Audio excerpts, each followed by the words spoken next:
Tiger in a Trap, a Bokul of Berg's novel, for little Burgundy, for its resilient soul, for its beautiful warriors. First tournament, the round robin.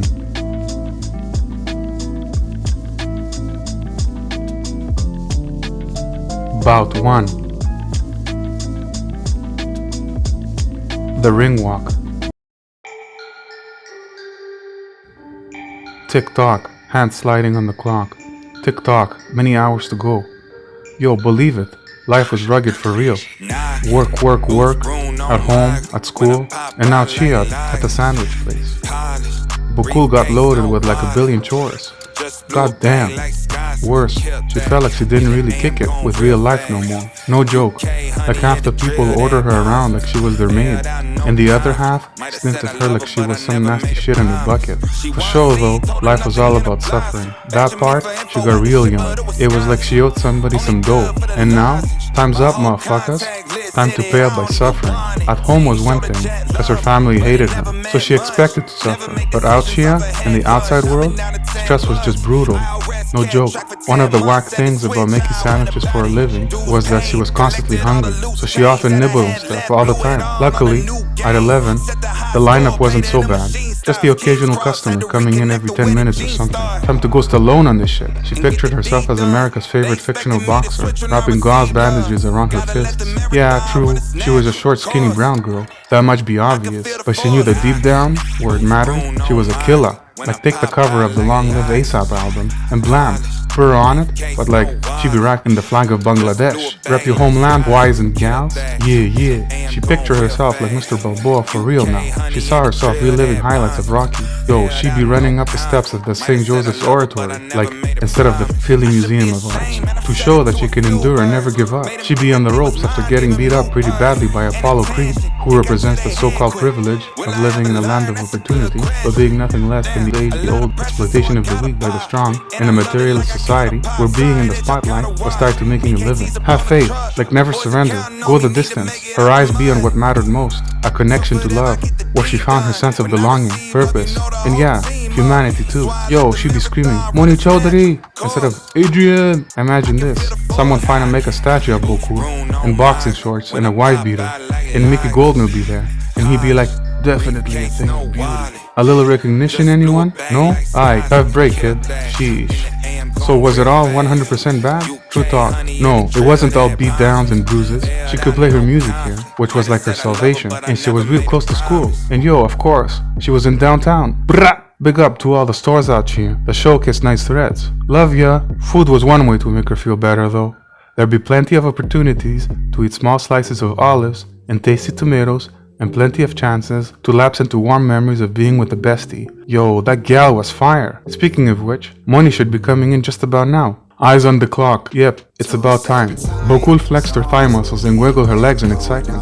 Pop, pop, pop the hips. She put on a nice special joint. One Step at a Time by Jordan Sparks. That jam talked about treating dreams with respect. Like take your time. For real, this one was one of her favorite songs. Front, back, front with the knees and head. Yo, gotta slow down. Like this joint made her feel like she was a rainbow in the sky that survived a major drive-by, but the shots were from lightning instead of bullets. The empty holes in her let the sunlight through though. She was at peace as a creature of light. The shadows of the world were pushed the hell back. When she remembered all the good times she had with Moni though, Bokul changed her mood, and she was instantly like on a totally different vibe. For real, like happiness was all in it, like barbecue sauce on baby back ribs. Okay, time for a few good memories to roll up. Bokul saw herself surfing YouTube, looking at the best day ever. The first day the girls met at Dawson, yeah, no joke, it was like being in a hot ass day, dying of thirst, and itching all over from sweat and stuff. and then blam, getting a watermelon Snapple for free. Like, Moni stared at Bokul like she was golden. It was weird, cause Moni was like the prettiest girl ever, and people's grouped around her like she was a just baked banana nut muffin on a Saturday morning in a goddamn spring day. Yeah, on that super special day, while all the other boys and gals were acting like frying pans, spatulas, and sizzling butter, when the air was thick with frying desire, just like that, Moni came and sat next to Bokul in the cafeteria. Like a coach, Moni initiated the conversation, talking about what she found dope. She talked about a TV show called Gossip Girl, and she talked about a designer she was cuckoo for called Alexander McQueen, and she talked about how fall was like her absolute favorite season, because she could wear sweaters and like the leaves changing colors was romantic and stuff. All of this had made Bokul feel like she was a plug, and she was being connected to everything Moni loved. It was dope to be plugged into something that other people were into. They had gone for ice cream after school around Moni's old hood, out there in the East End. They took the metro and went to La Fontaine Park. Now that place was really fly. On that day, Bokul felt like she just discovered being alive. A strange feeling crept up on her now, taking over those times. It was like Moni needed to share her life, as if the two girls had met too late or something, and like they had to catch up for lost time. Yeah, those were the days though, but nothing be forever. Now, Moni was in a whole different kind of vibe. Yo, it was sad to see Moni go all religious and stuff, but then again, she tasted her fair share of sadness too. Anyways, since that super special day, Moni had taken good care of Bokul, like right off the bell, and Moni noticed all the horrible eczema marks on Bokul's hands. After that, Bokul felt like she had someone in her corner for real. The rash often appeared on her arms and legs, so she could easily cover it up. When people noticed it though, they got grossed out. Her dad says she got this disease because she was cursed. A lot of people thought it was contagious too. Everyone took a step back around her. Not Moni though. She wasn't disgusted at all. They went together shopping for creams right after school on many days. And Moni invited Bokul over all the time. They lived right next to each other. How crazy was that? That feeling though, of Moni's hands rubbing and massaging Bokul's arms and fingers, it was like so incredible. It was the first time Bokul felt like someone gave a shit about her. No joke. She looked at her right hand now. The skin between her pinky and the romantic finger was flaky, and tiny ants of fire pierced through it, and little volcanoes of blood had appeared. Ouch, ouch, ouch, ouch, ouch. So irritating. Suspect number one, it had to be all this goddamn work. The struggle made her itchiness get so much worse. Anyways, because of the crappy weather, she was expected to mop the floor in downtime, but Palooka doubts came to annoy her, trying to convince her to be lazy. She was pre-exhausted, a.k.a. pre-exhausted, just thinking about how many times she gotta do the chores, over and over. Like her lazy self, be like Polly, and he argued with her serious self all the time. Why should she wash the tiles when there was nothing on them? Sure, if a customer was leaving behind tracks of slush, she would feel guilty and make a serious plan to clean the place, but there was no such traces of porno snow now. But yeah, she mopped the floor anyway, cause she knew she had to do it, even like if it was relatively clean. Work was money. Yo, she had to stay on her grind, do it like a boss. And the last few minutes, while the cool jam was bumping, she put on a new pot of coffee and wiped her counter spotless. She just knew that Moni was going to take her break soon. Sure enough, Bokul made sure everything was spick and span before her bestie came over. It was kinda spitch when the girl didn't show up on time though. Bokul was always legit worried. She kept repeating stuff in her mind over and over, so it was like really distracting. But deep down, she was like a seed feeling itself burst into roots. Every time after she met up with Moni, Bokul's inner self changed, and she saw the world differently, like champion on deck. Keep your eyes locked on the prize, brethren. It was during those Balboa phases that she admitted that being in downtown was a blessing. Yo, she didn't like how her hood was changing these days. People in Bergs were on edge all the time, because of all the fighting. It because everyone had their crew. People joined this or that gang. There was so much pressure to belong somewhere. So yeah, without money, Bokul really had no one. No joke. Her insecurity took a bite out of her every time. One day, Moni would be like Janet Louise Hubert and leave Fresh Prince for her own legit reasons. Bokul had to do her best never to let that happen. God damn, this fear was like a horrible appetite. It was really repetitive. I was coming back. I was asking for more. Feed me. Stop. Eating so much made Bokul feel like she was going to explode in weight overnight. She checked her arms. So far, she was still skinny. But yeah, there was only so much to do to fight the panic coming down like spiders, crawling on her brain after being distracted so often. She talked to herself in the brain a lot. That's maybe why she always had tons of fun chatting too, whenever Moni came by to chill. She worked at the gym next door, and she always stopped by whenever she had time. Yesterday, Bokul thought of joking around, the way they used to do, saying stuff like, "Seriously? Just how many times is you on break, girl? It seems a bit crooked you come here every 2 hours. You're gonna get fired today." But of course, she would never ever say that nowadays. The new Money might just flip. Yo, these times were great for talking about music, movies, and also about gossip concerning the Bengali community. Check your gun at the entrance. Like, don't call her an auntie or nothing. But yeah, gossip made life so much more interesting. And she got to spend time with the person she loved the most in the world. And jingle jingle, the door chimes announced the guest. Yes! After a few bouts of panic mode, there she came, the star of the show. Bokul was like super ecstatic now. When Moni walked in, Bokul didn't even have time to remember what worry felt like. She put the new container with the sliced tomatoes on the counter. Best believe it, being with Moni was like being at a non-stop party. She was that primal. Of course, Bokul had never been to a party, but she imagined it would be tight, like a bunch of asses shaking and skin touching. Oh yeah, sexy. And FYI, Moni had the social scene locked down. Like she could sleep with any guy she wanted, but she didn't. Listen up, when a beautiful person like Moni smiled, it was like getting rich by luck. Bokul saw herself with glasses, talking to anyone and everyone about friendship. It was indeed a personal transaction that was life-changing, like getting a check promising millions of dollars of inheritance from a dead relative. Thank you for watching. Like and subscribe. What a difference a beautiful face made in the world. When Moni smiled, it really made a girl like Bokul feel like she had deep pockets and lots of friends. She didn't need to be beautiful so long as Moni was there. It was like Mickey training Rocky against Apollo. Like, it was just being included that made Bokul feel like a winner.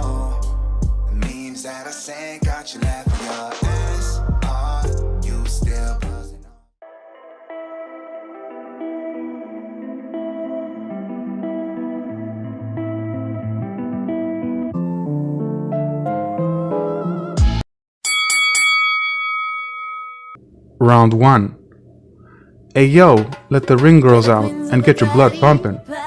Bokul skipped a few songs ahead of her CD player. She had to put a new joint that would match Moni's fresh groove. Bokul found a crazy track to bump. Got to Love You by Sean Paul and Alexis Jordan started playing. This jam talked about how some folks just plain deserve to be worshipped. Loving was the best thing to do. Faux show.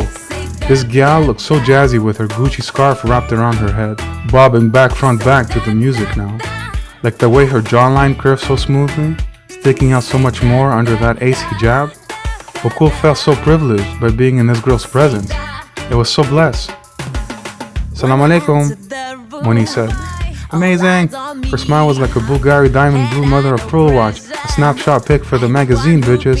Real life glam. Alright, my youth, big up yourself, star. Listen to what me say, right? Me doing all this and thing, make you feel blessed. Sit down, child, and let me take good care of my main gal.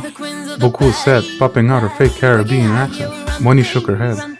Stop talking like that, it's corny. Sometimes Moni frowned. That's true. But more often, she smiled. Bokul always knew when to joke around, and when Moni needed a vacate. Seeing her shiny smile, though, was like being a bruise and hurting for tender affection. Touch me. Bokul felt like a rap star after that. On the real, if abuse walked around in uniform, inspecting the weak rookies as they fell in line, hitting them with the cop stick of cruelty, then yeah, Moni's gorgeous, hooded almond eyes be like the seal of an official document, granting a lifetime championship belt. You can go home now a winner. Moni was that beautiful. No joke. Bokul poured a cup of coffee and handed it to her gal with a mixture of love and respect. Can I get a cookie too, please? Moni asked in her girly voice. Like, who could resist that? God damn. Of course, Bokul said, offering her the tray. Moni took a macadamia nut cookie and she bit into it like a lady, with a tiny little bite. She sighed in pleasure and then smiled. Yep, today was one of those days that she was happy.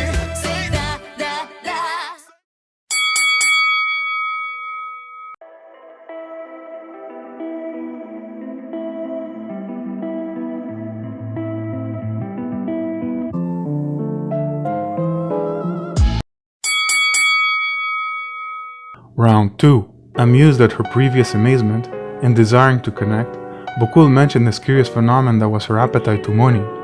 A desire for connection was like a bell starting the match. Ding ding. Yo, I be getting mad hungry when I'm stressed. I'ma be supersized soon enough, Bokul said.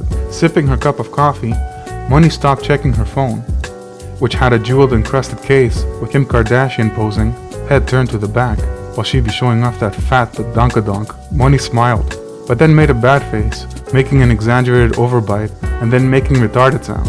It meant she found this observation lacking spice. Bokul wanted to play along and acted the role of a freaky deaky girl that escaped the asylum, but she checked herself. Yo, last time she did that, Moni got legit upset, saying it was sinful to make fun of God's will.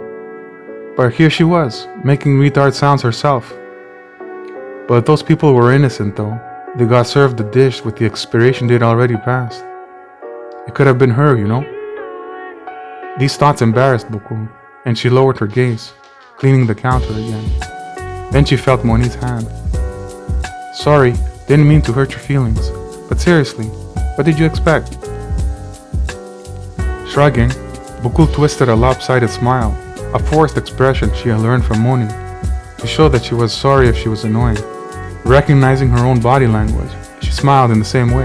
I don't know, I always thought I would be sick of sandwiches, making them all the time out here. I thought I would crave rice and lentils. Oh my god, you're now officially an auntie, Moni said, covering her mouth, as she took another bite out of her macadamia nut cookie. Why? 'Cause I'm hungry when I work with food? Breathing an emphasized deep sigh, Moni gave her a look of impatience, with a lush raised eyebrow over her pretty extra long eyelashes. It meant, really? Is this what you want to talk about? I don't think it's expected that 'cause I'm in such close proximity to food that I'd be constantly in temptation. Real talk here. I got a theory. Fixing the pin on her stylish hijab, Moni readjusted the fashionable accessory, causing the vintage golden pin brooch with an amber glass to dangle. She tucked her veil into the collar of her tight black Adidas sports jacket with golden stripes, ignoring the uninvited lecture being presented to her. And I think that the more we do something, the more our body remembers that we did it, and that's why we get bored. Moni raised her wrist, pretending to look at the time. Ouch. She was so rude.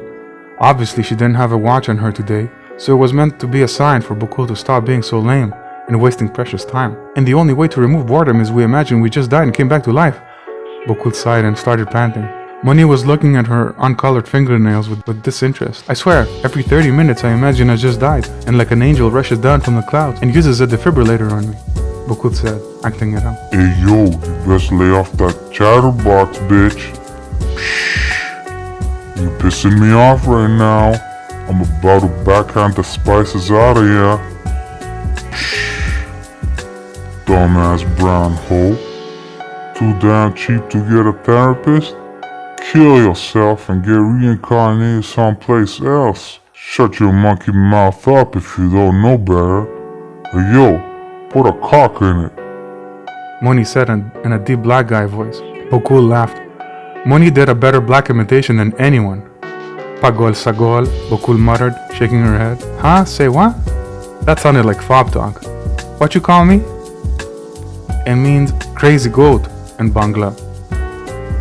Moni put a mask of disgust on, eyes still like she was staring at vomit, and slowly shook her head. Ugh, why are you talking in that? Don't we hear enough of it at home? Like seriously, why am I wasting my time with you? Oh shit, if Moni left, then Bokul would be completely alone. She gotta do everything right to make Moni stay. But part of Bokul wanted to be heard, especially by Moni. What good was loving her if Moni never bothered to see that Bokul had some pretty fresh ideas? But she stopped. Losing Moni would be unbearable.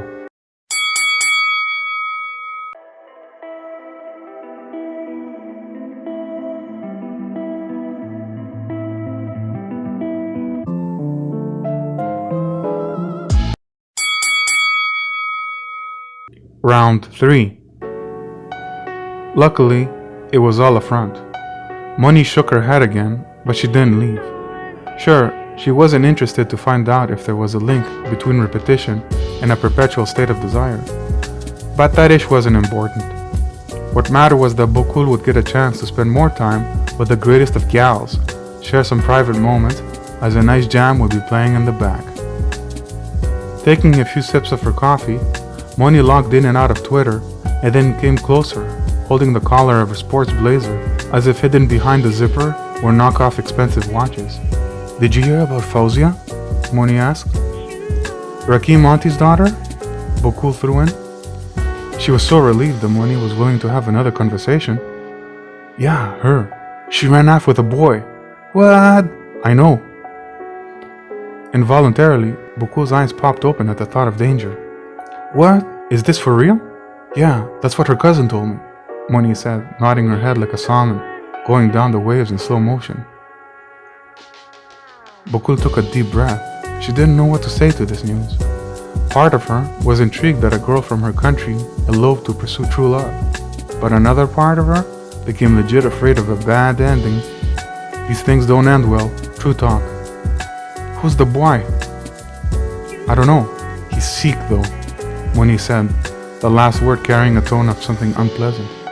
"A Sikh? Oh my god, did he have a turban?" Narrowing her eyes, knitting her brow, shaking her head in slow-mo, Moni stared incredulously. "For fuck's sake, who cares if he wears a turban? God damn it, is that the most important thing here?" Bokul's curiosity died with her. She felt like a bimbo in a whore, a.k.a. bimho, so she put her head down right away. Suddenly, she felt Moni's hands reaching out, and Bokul glanced at her friend, who had nothing but worry in her eyes. This was the real Moni. "Oh my god, I didn't mean to shout at you. I'm really sorry."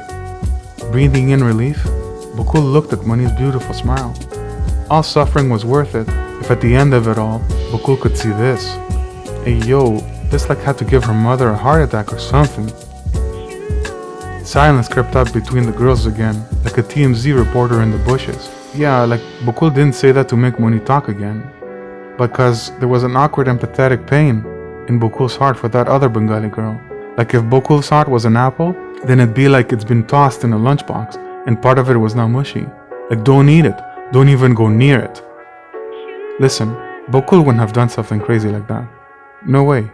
For one thing, she had zero lovers. Like yeah, sure, she wanted to be in a romantic relationship, cause that would make her feel like she wasn't actually a loser. But it shouldn't be all about hormones. Hell, that hadn't been an issue for Bokul since high school.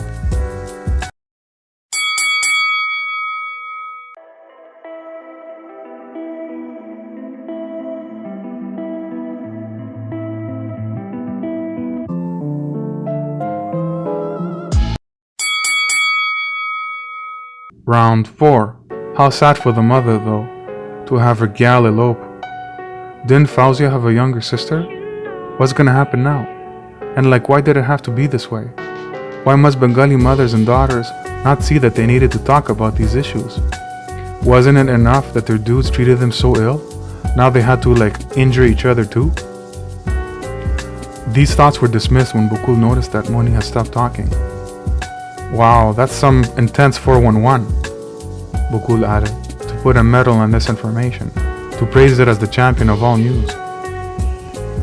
Moni pulled the elastic of her left sleeve. She looked sad for a moment. Perhaps this story suddenly reminded her of her own fumbling down the path of romance. A year passed since her parents found out she had been going out with a black guy. Bokul had to say something funny, but nothing came to her mind. Eventually, Moni decided to leave the past behind and adopted the role she had chosen to play nowadays. Anyway, I hope Allah guides the guy to become Muslim so he can marry her. Yeah, but I don't think Fauzia cares about religion. And like, I don't think her parents would care even if the guy was Muslim. The perfect guy comes from their district in Bangladesh, owns a factory, and knows Rabindranath by heart. Robin the what? Moni asked, left eyebrow arched. Rabindranath Tagore, you know, the poet. Moni made a face, raising both of her eyebrows and pushing her lips down. And meant, I don't know. They call him Tagore in English. He's like our biggest poet. He's from India though, but that was before India and Pakistan broke up, and way before Bangladesh was created. Wow, you are like straight off the boat. A real fob, Moni said, shaking her head. The smile on Moni's face showed that she wasn't really pissed though. Bokul remembered where the conversation broke off, so she made it continue. Anyways, I think Fauzia's parents would have hated the guy even if he was Muslim. I mean, think about it. Aren't Pakistanis like Muslim Punjabis? Our parents hate them all anyway. Shaking her head to show her fake disagreement, Moni prepared for her rebuttal, but Bokul was inwardly glad that she distracted her friend's attention again. It was even more important for Moni never to be reminded of what she had done, just because she wanted to fall in love.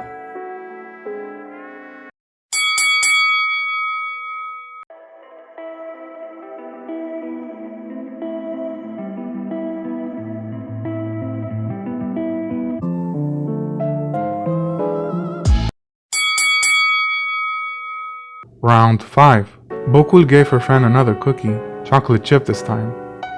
Forcing a weak smile, Moni looked relieved, as if she was on her way back from Bout Memory Town. The brothers will find them, I'm sure, Moni said. Which brothers? Oh, you mean like brothers? Like homies? What up, blood? What up, G? Bokul said, making gangsta signs with her hands. The best she could come up with was making devil forks with her fingers and pointing them to each other. Moni smiled like she meant it, then she frowned a bit. No, silly, I mean the new Muslim gang. They're everywhere in Little Burgundy. They're taking over the hood, finally gonna clean the place up. All these black people selling drugs will leave us in peace. Bokul was fidgety. First of all, some of the drug dealers on their block were actually Bengali boys. Then she remembered spotting those bearded guys with turbans, driving around the hood in SUVs, looking like a vamped up version of the Taliban. They always gave her nasty looks when they saw her. Honestly, they gave her the creeps. She had heard they had killed a lot of black dudes all over Bergs. Do you think they'll hurt the Sikh guy? Hell yeah. What if he makes Fauzia happy? Moni blinked. 1 time, 2 times, 3. We're not here to be happy, you know? Like we're here to submit to Allah. This life is only a test. Allah puts us through trials to see if we will obey Him or follow our desires. Bokul looked down. If Moni pulled on the eject switch and flew out of this friendship, Bokul's life will go down in the crash. Fuck, it sucks to be a loser. Hey, Moni said. When Bokul glanced up, Moni had this look in her eyes, like she was a fed in a forensic scene. She kept staring and staring and staring. Finally, she reached over and took Bokul's hand. Moni looked at it and rubbed her fingers inside Bokul's palm. Is your rash coming back? Bokul nodded. Moni caressed Bokul's fingers. Inshallah, it will pass. Don't worry so much. You're a beautiful girl. Like seriously, look at you. I love your tiny waist and those wide hips. God, that hourglass shape. Mashallah, you're like the ideal Desi female. You're like those naked chick statues in India, Moni said, making going down the curves motions with her hands. Bokul frowned. If only it was true. She lowered her gaze. Hey, look at me. Bokul obeyed. Don't think that just because a few marks on your skin, no one's gonna dig you. Just be patient, and you'll find the right guy. Your pain is only a test. Bokul was touched though. She wanted so bad to act emotional right now. A girl like Moni saying Bokul was good looking? Imagine that.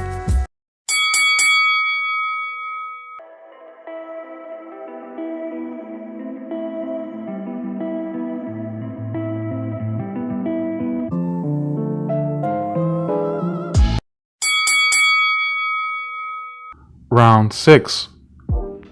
Just then, when she was imagining herself as a bad bitch with guys begging on their knees to bite her butt, she heard the door chime and she turned to check who it was.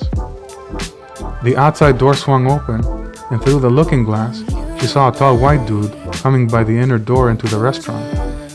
He had a stretched ash tube and wore a classy black lapel winter coat with shiny buttons. Wow, straight out of GQ. Big shoulders, big arms, small waist, clearly worked out.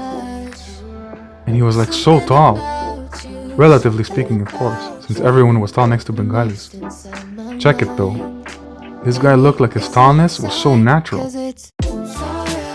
When the white dude walked up to the counter, Moni stared, dumbfounded at his big emerald green eyes. Yo, no shit.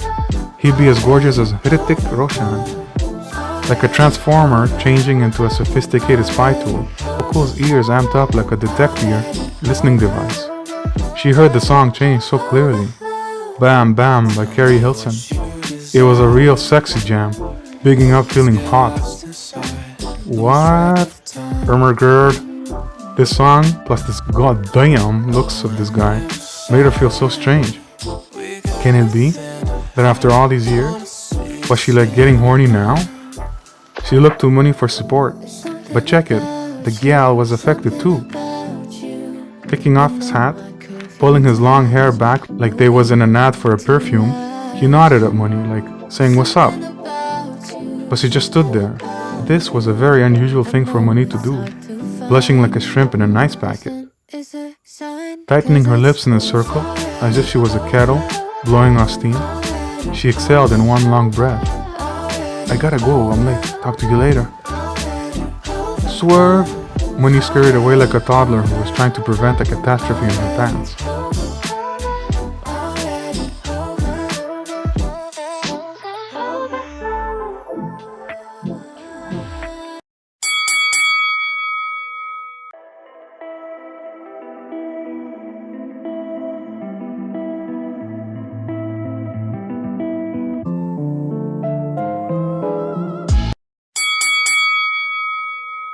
Round 7. Alone with her cute customer? Aw, snap. With a song blasting in the background, Bokul felt like she'd be in one of those scary movies, where everyone knew the house be haunted, but she went in anyways, as people ate popcorn, waiting in anticipation when the maniac would like drag her by the feet as she screamed.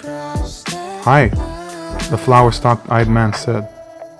Bokul gulped and brought her attention to the now, at this tall white dude who had long wavy hair framing his large piercing eyes.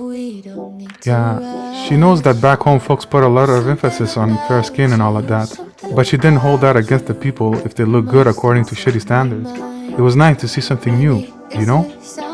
Yo, what a fine face. The hair was all so nice and golden, with like different shades of brown in there, like highlights and stuff. Check. Hi. What can I get you, sir? 12-inch, whole wheat bread, steak and cheese, toasted, with mozzarella. The stud's voice was like the leaves on a nice Saturday, when there was only fun to be had. Check. His stare was on her face, but she had a deep sensation that he was like trying to glance at her tits. They were like getting really hard, and heat was all over her chest. She literally felt as if 2 Macintosh apples were hanging heavy from her chest.